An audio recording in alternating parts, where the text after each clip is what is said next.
প্রায় ১৫ ঘন্টা পর খুঁজে পাওয়া গেল ইরানের প্রেসিডেন্ট ইব্রাহিম রাইসি ও পররাষ্ট্রমন্ত্রী আমির আবদুল্লাহিয়ানিকে বহনকারী হেলিকপ্টারের ধ্বংসাবশেষ। তবে সেখানে নেই প্রাণের কোনো অস্তিত্ব, এমনটাই নিশ্চিত করেছে দেশটির রাষ্ট্রীয় টেলিভিশন। পরিস্থিতি ভালো নয় এবং পুরো হেলিকপ্টারটি বশীভূত হয়ে গেছে বলে জানিয়েছেন ইরানের রেড ক্রিসেন্ট সোসাইটির প্রধান পীর হোসেন কালিবান্দ। এর আগে তুরস্কের পাঠানো একটি ড্রোন হেলিকপ্টার বিধ্বস্তের এলাকায় একটি হিট সোর্স খুঁজে পায়। তবে এখন পর্যন্ত প্রেসিডেন্ট রাইসি ও তার সঙ্গে সফরকারীদের অবস্থা সম্পর্কে নিশ্চিত কোনো তথ্য পাওয়া যায়নি।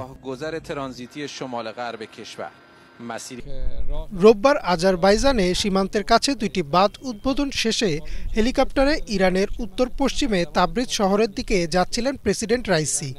সাথে ছিলেন পররাষ্ট্রমন্ত্রী আমির আবদুল্লাহিয়ান।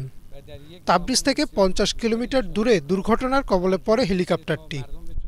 দেশটির রাষ্ট্রীয় বার্তা সংস্থা জানায়, প্রেসিডেন্ট রাইসিকে বহন করছিল বেল 212 মডেলের একটি হেলিকপ্টার, যা যুক্তরাষ্ট্রে তৈরি। ইমরান মাহমুদ, বাংলাভিশন।